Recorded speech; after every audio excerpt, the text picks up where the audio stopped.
new versus returning users. So the next report we're going to look at is new versus returning users, and this is going to compare those two segments, those who are new to our website versus those who have been there before. So to access this report, you're going to go Audience, Behavior, and New versus Returning. So in the new versus returning users report, we get two different user types, and those that are new and those that are returning. So let's talk about the difference first. Google Analytics defines a new visitor as someone who they do not have record of visiting the website within the past 2 years. The returning visitor is somebody who has been there in the past 2 years. And the reason we want to look at these different segments are they help us understand people as far as when we've acquired them for the first time as opposed to those who have been before, because a lot of times these segments behave completely differently. So let's look at some real data here. On our example website, the makeup website, it looks like about 78% of our traffic are new. So Google has not seen them in the past 2 years. The bounce rate's about 43%, but we're going to jump right over to conversions again, transactions, because that's what we're focusing on with this particular website, where we saw 15 transactions for $730, and we converted at about 1% e-commerce rate. So let's keep that in mind when we compare it to the returning visitor.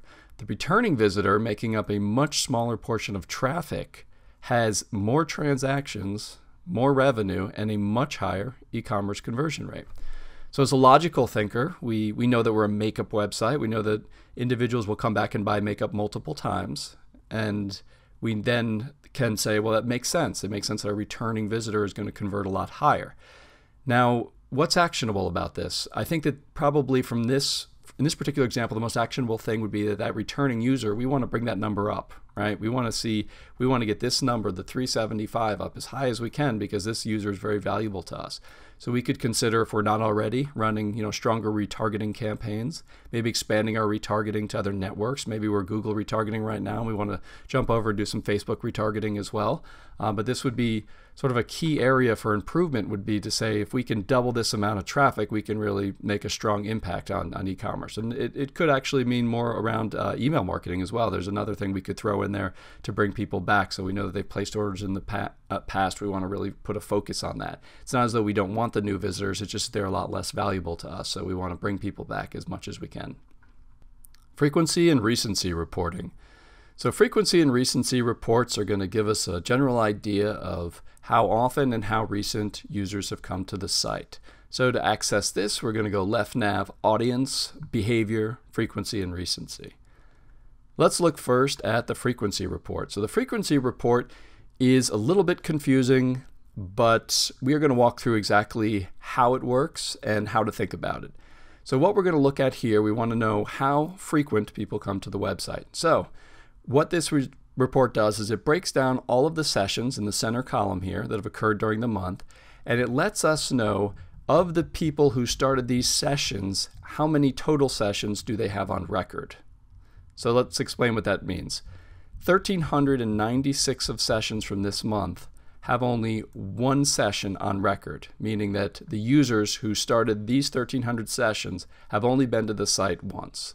161 sessions that were created are from users who have actually been to the website twice, and it goes down from there.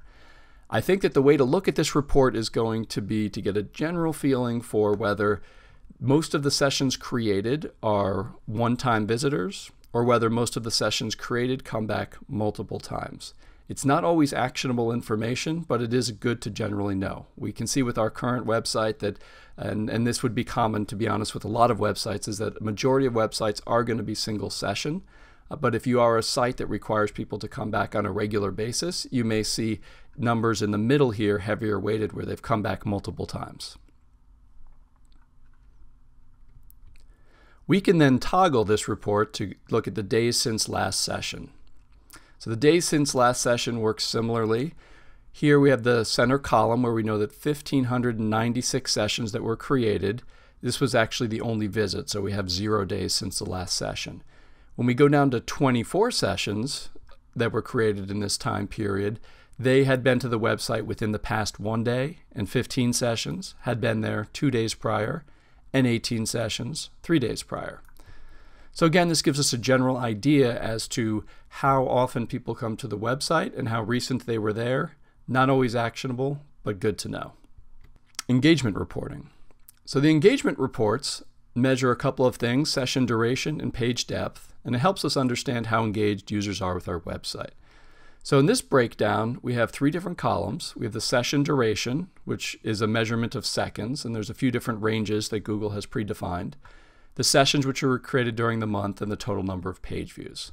So let's look at some examples to explain what this information means. Based on this report, we know that in this particular time period, 798 sessions which were created lasted from 0 to 10 seconds. We go down a line, we know that 143 sessions lasted from 11 to 30 seconds, and it continues down. So what does this mean? This basically tells us that the largest portion of our traffic was very short visits, but we do have a pretty solid middle area here that may have lasted anywhere from 10 seconds to several minutes. How this becomes useful to us is just getting a very high-level view of how long people stay on the site. This does not happen in a vacuum. I'll caution you on that. So it does not happen all by itself. So you could be driving traffic, for example, from a very low-quality source, and as a result have a lot of low session counts. It doesn't mean that you shouldn't drive that traffic. It doesn't mean that your website has anything wrong with it. It simply means that that traffic is not as engaged as maybe some of the other traffic would be. So this, again, we caution you to not look at this completely inside of a vacuum, but it is something that gives you just a general idea, very high level, of the session duration. When we look at page depth, this one works the exact same way, where we get the session count in the middle, and we're going to look at how many pages they viewed. So in this example, we see 777 sessions that viewed just one page. 226 of the sessions which were created this month, 2 pages. 250 sessions, 3 pages, etc.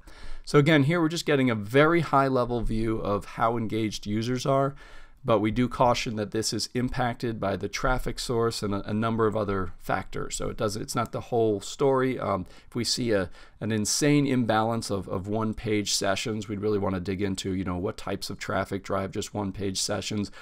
Most importantly, are we paying for that traffic? Should we not be paying for that traffic? And we'd look a little deeper. So this is really just a starting point to get an idea of how engaged users are.